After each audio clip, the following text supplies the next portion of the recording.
Hi guys, it's Katie with Grandma's House on the Mountain and the real Messy Gardener YouTube channel.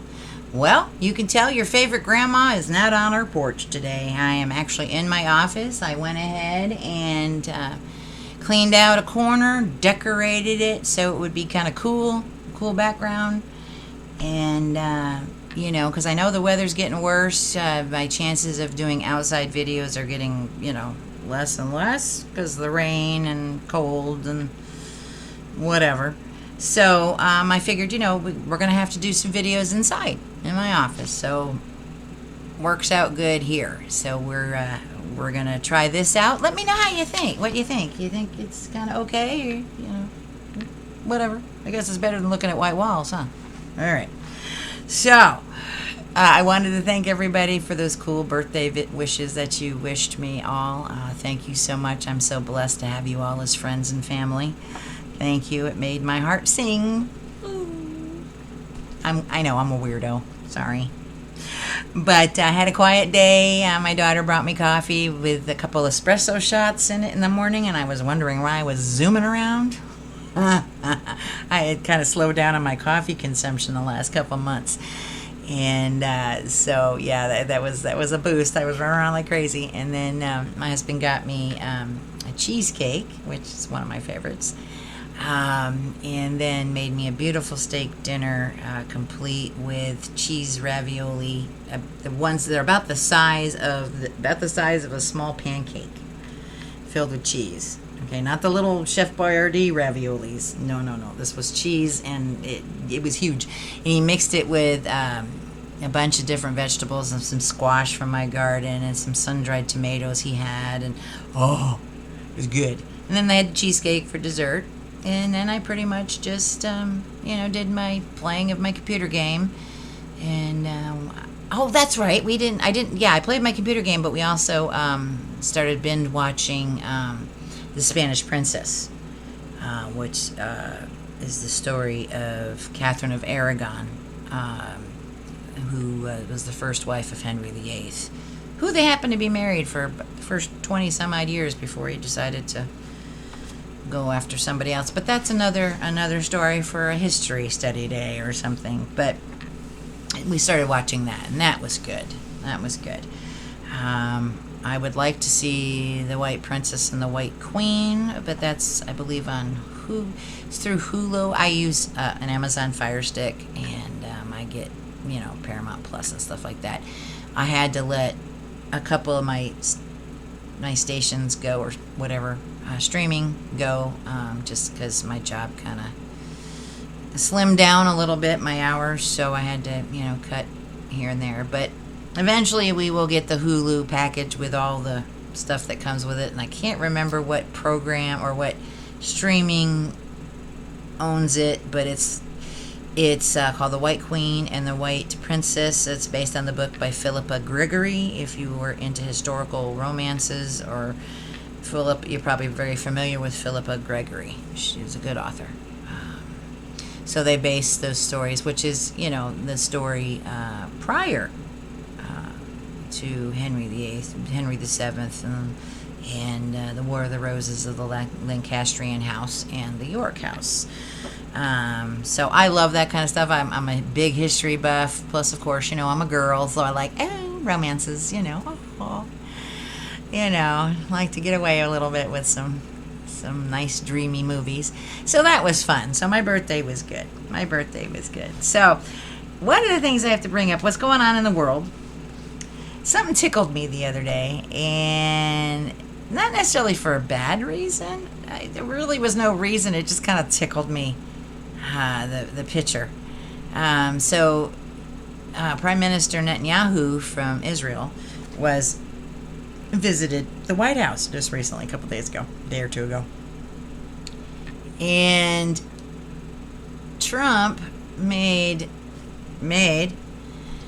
the Prime Minister to call Qatar and apologize for Israel bombing Qatar in the search of Hamas terrorists. I know it was all optics. I know. But here's Trump. Here, I'll hold the phone for you. Here's your piece of paper that's got your apology on it. And there he is. He's got a picture of Trump. He's got a frown on his face. Frown on his face. And he's got the phone in his lap. And here's Bibi. Okay, Benjamin Netanyahu with the phone. And he's got his piece of paper. I apologize. I mean, I know it was optics. I know. It could have even been a dead phone for all I know. But just that picture, one of the AP reporters took a picture, and it was black and white, that they turned it black and white. And it just looks like, I feel like saying, oh, Daddy's home. Now you got to call and apologize to the person you bullied. Daddy's going to make you call. That's how much it reminds me that how Trump acts sometimes. And I'm not saying it's bad or good. I'm just noticing that, people are like, oops, Daddy's home. We all gonna get in trouble now. We better stop messing around. So I've noticed that in a couple of different people. But the picture just tickled me. Whether you're for any of their politics or not. It just was a historic picture. It was something I don't think I would ever thought I'd see of a president forcing another country's leader to apologize. But I guess it happens all the time, but just maybe not on the front newspaper or front of the streaming. I'm sorry, guys. I graduated in 1983, so I still call things videotape and whatever, televised. I do know it's streaming, and I do know, I just call it the wrong thing. Just have it. I apologize. I'll try to work on that. But I am a grandma. Come on. I'm supposed to have antique language occasionally. All right. Well, kind of in connection with Netanyahu and Trump having a meeting at the White House, kind of interesting because I think there's something going on with Iran. I think they're going to be doing some stuff with Iran. There's been some build-up, some rumors going on. And you remember the last time they went into Iran, Netanyahu was at the White House a couple of days prior. So, I'm thinking, might be soon they might be going into Iran. That's my feeling. That's my gut feeling, is that they're gonna. There's a reason he went into Qatar and apologized, because Qatar has some military. There's American military bases on there, but they also have other military bases and airports that they allow our planes to land. Specifically, our refueling planes. How they can refill in the air. A lot of those refueling tanker planes have landed in Qatar. Makes you go, Just saying. I think Iran is, or Iran, sorry, the right way to say it is Iran, is going to be an interesting location. Keep an eye on that. The other thing is, what is going on with the United Kingdom? Have they lost their collective minds over there? Or is it the fact that most people in Britain and the United Kingdom are not English? It's taking... English people have been complaining that they're turning their precious England into non-English. Not necessarily language, but just the overall culture of what being English is all about. Or being Britain, or being, a member of the United Kingdom. What is that identity? They're saying their identity is Britain's, is being pushed away. So they're talking about having a digital ID card. There is a video meme of that. I don't know how many of you... I don't know if Neil Oliver did it. Neil Oliver is a Scottish conservative. He does, just like I do, chit-chats, political, but he's a heck of a lot larger audience than I got, which is totally okay with me. But one of his shows, he showed the meme that's going around, but they're going to call it the Brit card, this digital ID. Okay, this Brit card. And if I encourage you, if you get a chance, to look that up, the video meme on the Brit card. It's, yeah. So it starts out, like one person, they show a guy stepping up to check in on a flight. And the flight personnel says, "I'm sorry, sir, your Brit card shows that you've already traveled twice this year. Thereby, you cannot travel anymore because we're keeping your carbon footprint down," or some nonsense like that. And then in the next few seconds, you see somebody in the grocery store going up to the grocery store cashier and has, meat, sausage, the normal groceries. And the lady comes up to him and says, that the cashier says, "I'm sorry, sir, your Brit card says you've purchased your quota of meat for the month. You cannot buy any more." So you can see why some people are going, huh? Because it's going to end up just like China. China did the same thing. You have your social ID score or whatever it is. If you use buses and bikes, you get a better score. If you drive a personal car a long way, burn a lot of gas, have a huge carbon footprint, you can't do diddly. And I think it's more than just carbon footprint. Let's be serious here. We all know the communist Chinese government never leaves an opportunity unturned. If there's an opportunity to slip in something snaky, they will. Not the Chinese people, government. I am never against the people of a country. Governments are the thugs. Okay, I am against thugs, not against countries, not against people. The thugs. But keep an eye on Britain and United Kingdom, see what kind of stuff's going on there, and see everybody's reactions to that digital ID they're proposing. I don't know if it's passed yet. I'd have to double check.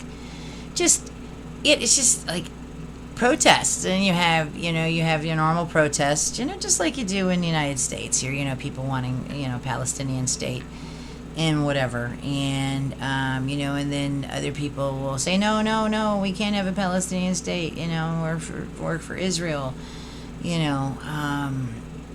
so they're going through the same thing that we are. I think a little bit worse than us, because to be honest with you, we have somebody that's at least trying to bring some law enforcement around.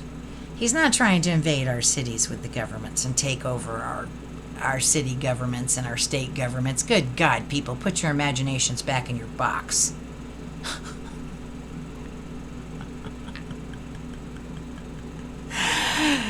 Who can argue with less crime? I mean, come on.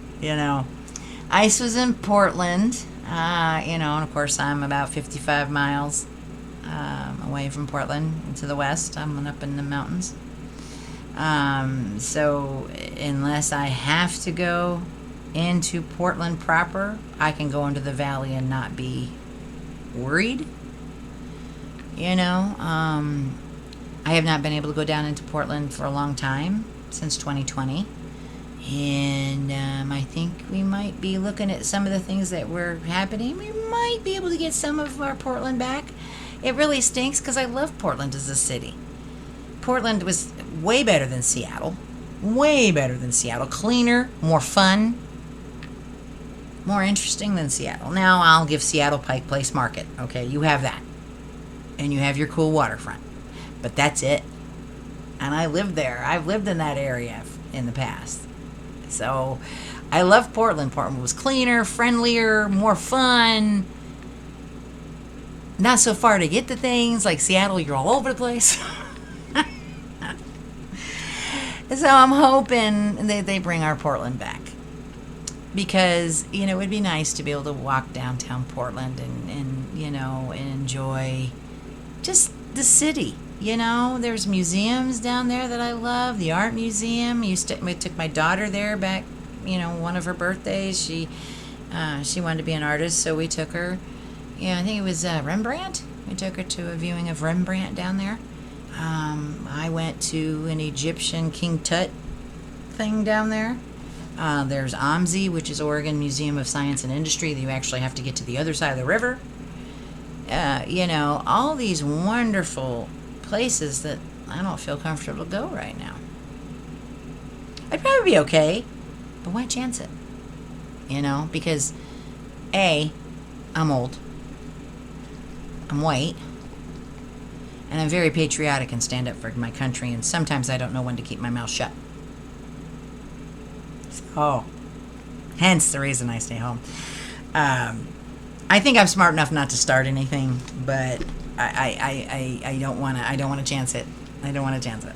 So, all right. So what's going on in America, in our home country here? Those of us who are living in America, I'm sure, and I know there's people probably from other countries that watch me. Thank you very much. But of course, we had that autism announcement from Trump that threw everybody for a loop. Autism's link, with Tylenol. We don't know. I don't think it's Tylenol only, but I'm sure it has something to do, because about 7 years prior, the private company that owns Tylenol admitted that they were aware of neurodivergent or neuro things. I can't think of the word. Conditions brought on by Tylenol, such as ADHD and autism and a couple other things. So it makes you wonder, okay? So, us, we have headaches or don't feel good, or like I had pneumonia when I was first pregnant with my daughter. Had to get the fever down. You take Tylenol, right? You take your child for a shot. You give them Tylenol. You have all this stuff we don't know. We don't know if it's combination. And this is just me, just a theory. By no means knowing anything. Okay, I don't claim to know anything except for some common sense and enough knowledge to be dangerous. But it seems to me that, we're each different people. Each person has their own chemistry, right? Just slightly different. Most of us are horses, but there's a few zebras out there and a couple of rhinos. And just because it works on all us horses and doesn't cause any problem, doesn't mean that it won't cause a problem for that zebra and definitely for the rhinoceros in the group. In other words, there are some people whose chemistry does not do well with Tylenol or certain things. Okay, each person's chemistry is different. When you mix chemicals together in a warm environment, things are going to happen. Okay, so let's just work with me here for a second. Let's just say you have a person, a young child getting a shot. Give him Tylenol.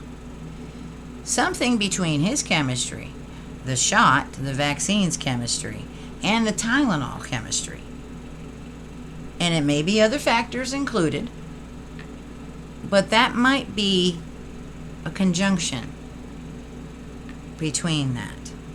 Maybe a little bit of a certain chemical reaction in the womb with the Tylenol, the mother taking Tylenol, that predisposes them to that. Who knows, right? It's anybody's guess. But I don't think Tylenol is the only answer. I don't think Tylenol is the only cause. We do have an increased cause. I mean, I don't know if you guys have realized that it used to be 1 in 20,000 or something like that. Now we're down to 1 in 12 in boys or 1 in 12 in girls. When did this happen? What was changing around that time? You got to go back to when the graph started climbing.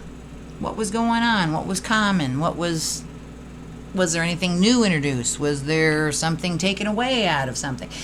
Because we don't know. We've done so much. We are in an era of scientific discovery, or scientism is what we're in now. Okay? An age of scientific enlightenment. So everything is science. We bow to the God of science. Okay? So many scientific discoveries and changes have been made so quickly that I don't don't think there was time for everything to be considered and tested. Because we made the changes in our food. We made the changes in, think about low fat. When did we go low fat? In the 80s, 90s? They ended up putting more sugar in things. Look what that did to us. So, everything they do has a reaction. Everything they do or we do has a consequence, whether it's good or bad, whether we know what's going to happen or not. There's still going to be that consequence. So I think we really need to look at everything, the changes in, everything, because we don't know those forever chemicals. I mean, how many of us thought Teflon pan was a great investment back in the day? Yeah. Not so good now, huh? Yeah. So, we find out, but I think we need to do a lot more record keeping and looking out at what else this can affect, instead of just saying, this will save millions by having them eat forever, only to find out we're giving them botulism or some horrific thing. I just pulled that out of my hat, that name. But, you know what I mean? We don't know what we're doing to our bodies. Scientists don't even know what we're doing to our bodies. They don't even know what they're doing. I mean, think about it. Radiation, there's, when they found uranium, and they ended up with those girls putting the radio, they didn't know it, but the radioactive uranium on the the night glow clocks, the wind-up clocks we used to have in the day where they glowed that green. Yeah, uranium. That, they thought that was normal. Well, the girls ended up, dying of cancer, horrific cancers. The ones that used to paint on, and all they did was paint it on. So, there was a lot of that people didn't understand. Thinking, oh, it's great, it glows in the dark without having to have a light source. Other stuff you have to hold up to the sun, to So our scientists, while they are necessary and great for progress, also have an awesome responsibility to be aware of the consequences of their action and of what they're making or correcting or making better, re-engineering, whatever. You got to get a little bit better about looking at the consequences and doing those studies before you release them on us, naked sheep. Because when they're throwing stuff like that at you that can change your body and or your children's bodies, those you love, I think you should do a little research before you let it go. I know some people are like, well, there's only so much research you can do because there's no way you can get everybody's chemistry. No, but they should take a heck of a lot more responsibility for what they're studying and releasing before they do it. And there's been thousands of the petroleum industry, of the drug industry, of the chemical industry, all this stuff, having these great things that make them money, and they're hush-hush because they know it does bad things, but it's small enough that it shouldn't bother anybody and will make millions. So it's a two-edged sword there. We got to have you study, and then you have the ones that don't want to because they want the money and they don't care if it affects everybody after they die. They don't care. Sociopaths. But we need to be more responsible with our science. We need to start using common sense with our science. And sometimes common sense will win over science. We got to stop using science as an idol, because that's what we've been doing. The experts, this scientist, this expert says, experts say, stop worshiping the scientists. They are not gods. They are not our idols. They are not the only ones that know anything in this world. Okay? So there's a balance there. Science, common sense. Science, common sense. Gotta get the common sense a little bit closer to the science, or the science closer to the common sense. Either way, it's the same result. Common sense, please. And studies. Be aware of what they're doing. I mean, because we have evidence, incident after incident after incident of this kind of stuff, of these companies knowing that they're horrible, but they're pushing it under the rug or ignoring it or trying to pay them off so they don't ruin the reputation of their company and cost them all kinds of money. See? Love of money is the root of all evil. Because they want that money, they're willing to poison other people or willing to allow a dangerous product to be put out. Or say, it would only affect 2% of the people. Well, that sucks if you're one of the 2%. Huh. Yeah, so we need to be a little bit more careful. Stop worshiping science and experts as idols. Because we are. We might not bow down to them, but we let them tell us what we can do and what we can't do. Huh? What we should do. And we do it. I'm just asking for a little common sense. All right, so we have a bunch of new theories coming out for Charlie Kirk's assassination, those of you who are following that. I am following it. There are some disturbing questions. I watch a bunch of different people, get a bunch of different information. I am an information hound. I will not believe one person. I will not believe two people. I might believe three people with paperwork. I am very, very leery of believing people. And that's not because of a paranoia. It's more of a, I'm not going to believe or say anything. I'm going to test everything. As the Bible says too. It's good, whether you're a Christian or not. It's a good piece of advice. Test everything. I don't want to know about something unless you got 3 sources behind you. You read me a headline on a web page or a headline on a YouTube channel. Give me the other 2-3 sources to show me that that person knows what they're talking about. Otherwise, they're just whiny babies to me. They're just, haters and discontent, and they just want to spread lies instead of doing their work and double checking that it's correct before they spill their guts on whatever it is. I'm sorry. I hate people that read a headline. I don't hate them. It bothers me that people read a headline and believe it based on what the headline says instead of going in and reading the article or listening to the story or whatever. It just drives me crazy. It's like, I'd believe you if you were able to back up with 3 sources, at least, credible. That's okay. That's good. Somebody asked me for sources, certainly. But I also come out and tell you I have heard. Unless I have a source, I will just say, this is what I heard. Don't take it as gospel. I'm just sharing what I hear. And if I have a source or something like that questionable comes up, I will provide that. That's not a problem at all for me. I encourage it, as a matter of fact. So we have a lot of things in Charlie Kirk's. There's been, Candace Owens doing a deep dive investigation. I've been watching her every day. I had to stop watching her for a little bit. I have. We'll get into that. I won't talk about that right now. But I went back to watching her, and I don't agree with everything she says. Okay, same with other people that I've watched, commentaries and investigative journalists and whatever.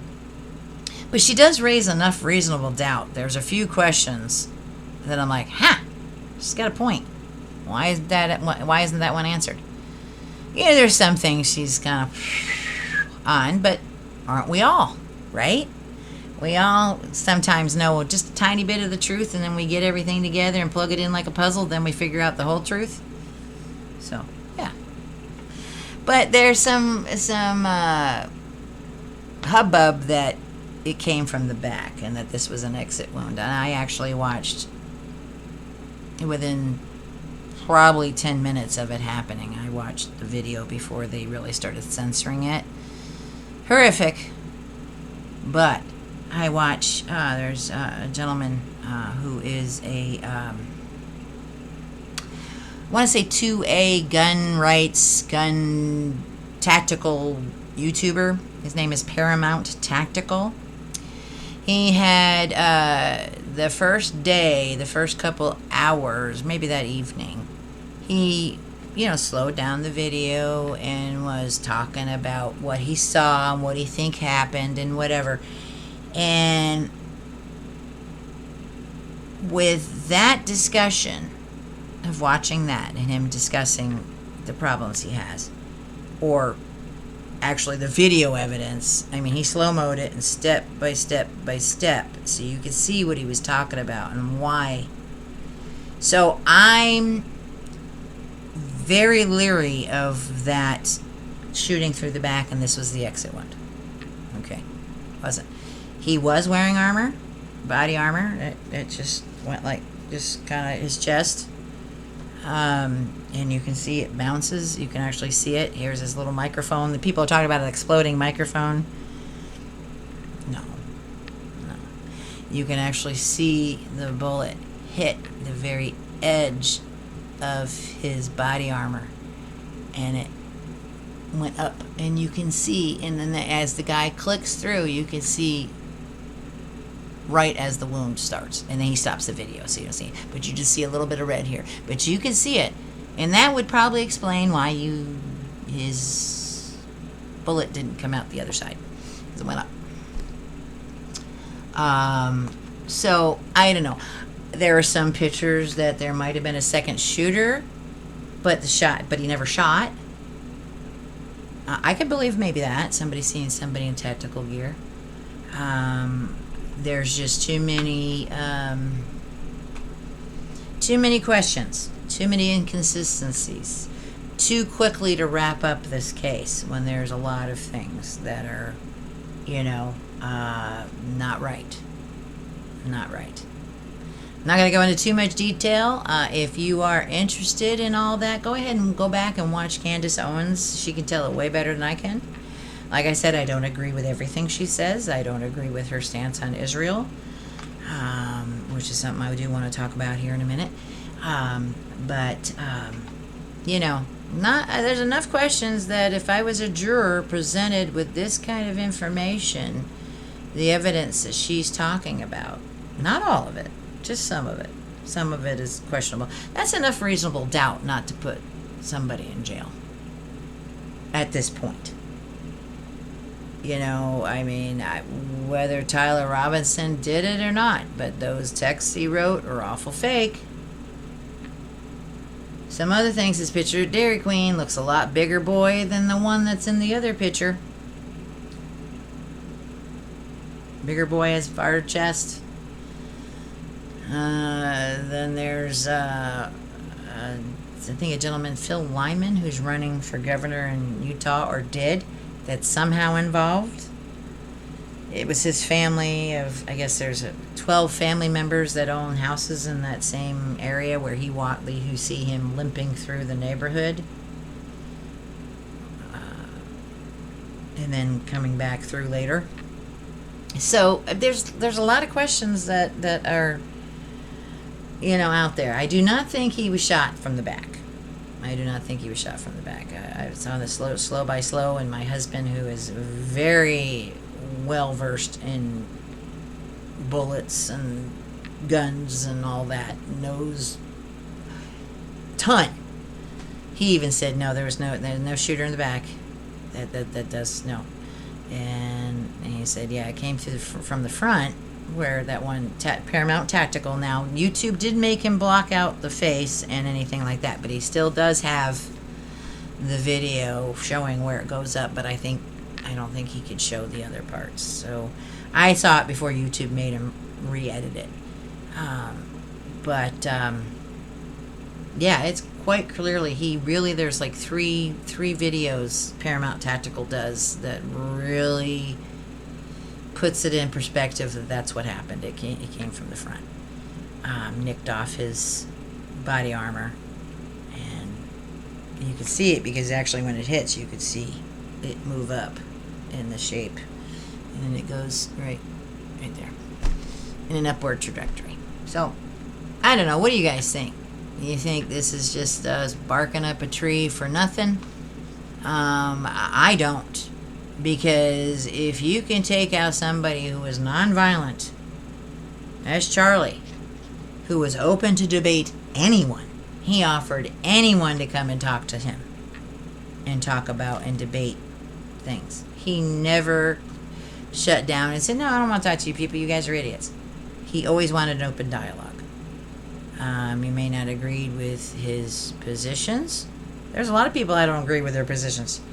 Doesn't mean I go out and shoot them. Right? So, it's kind of bothersome that a young man, 31 years old, with young children,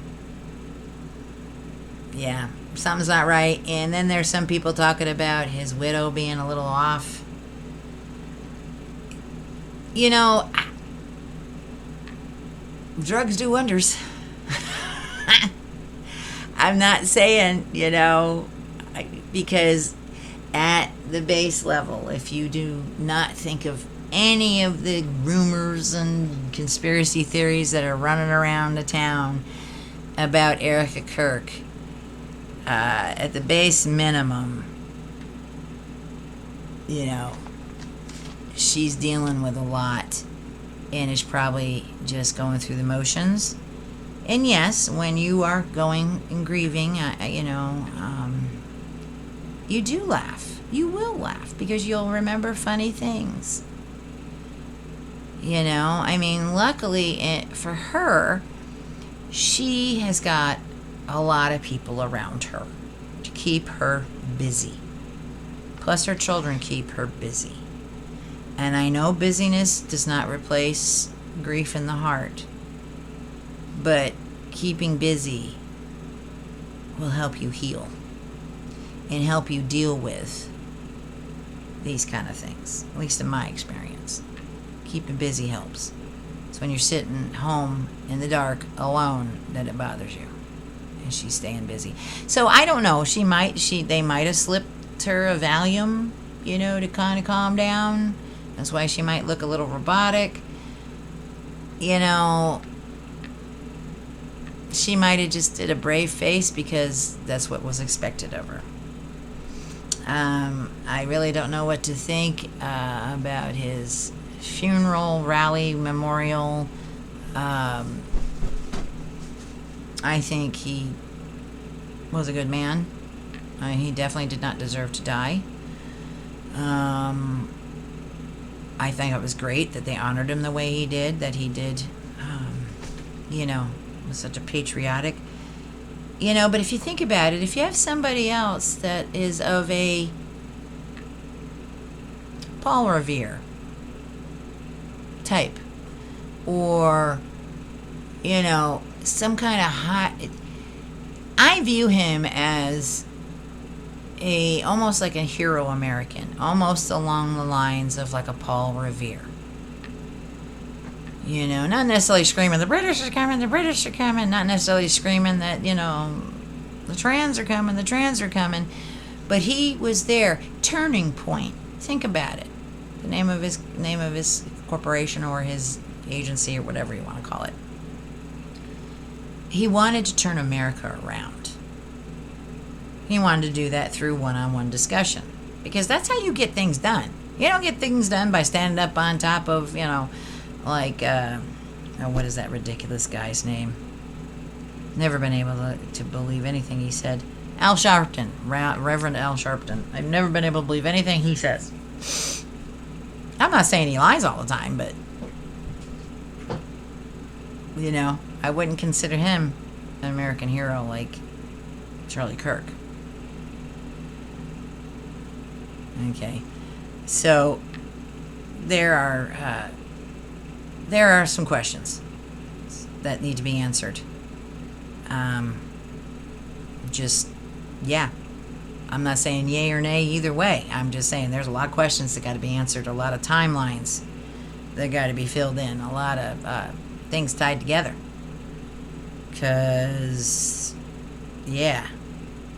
And how about that repaving of that whole area days after Charlie was shot? Paving over evidence?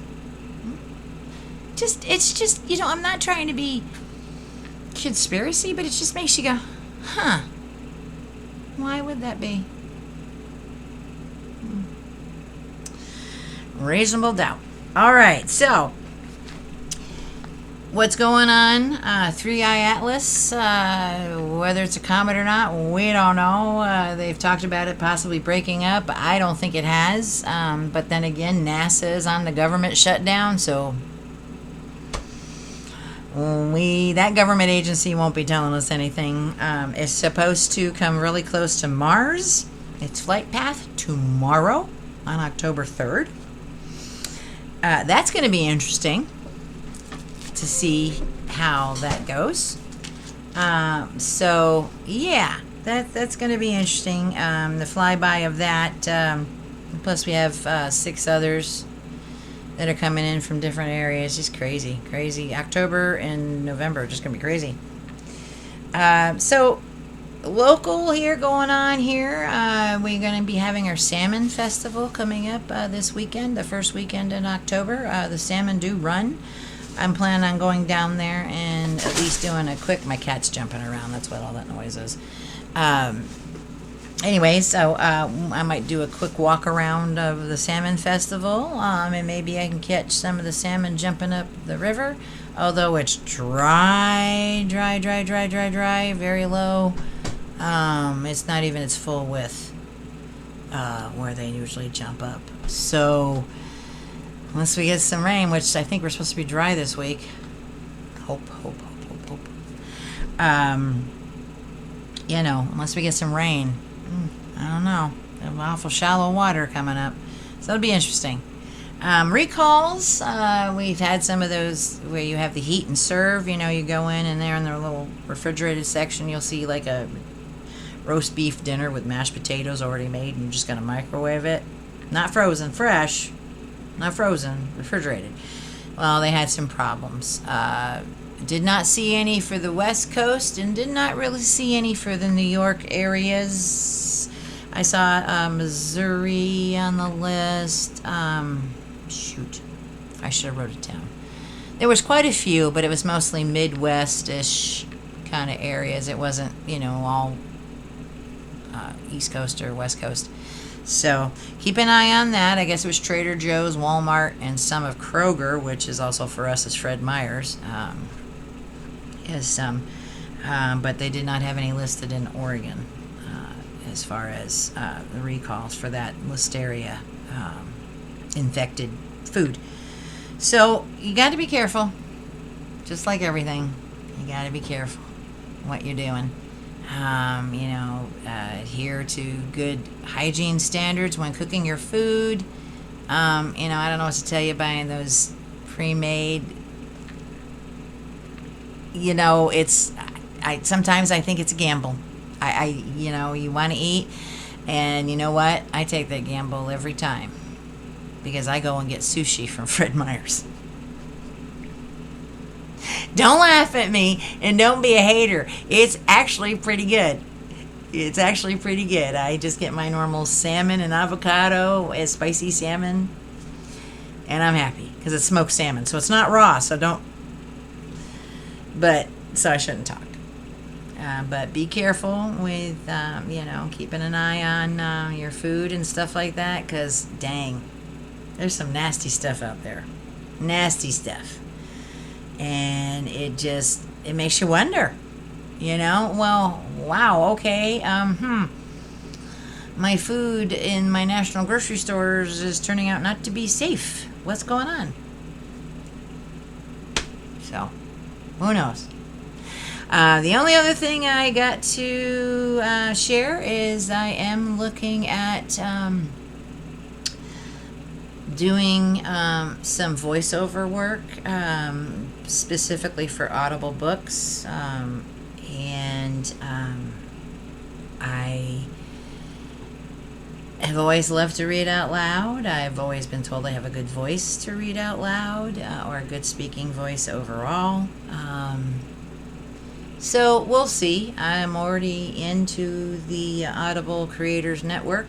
Just gotta get my microphone and things together so I can start doing some auditions.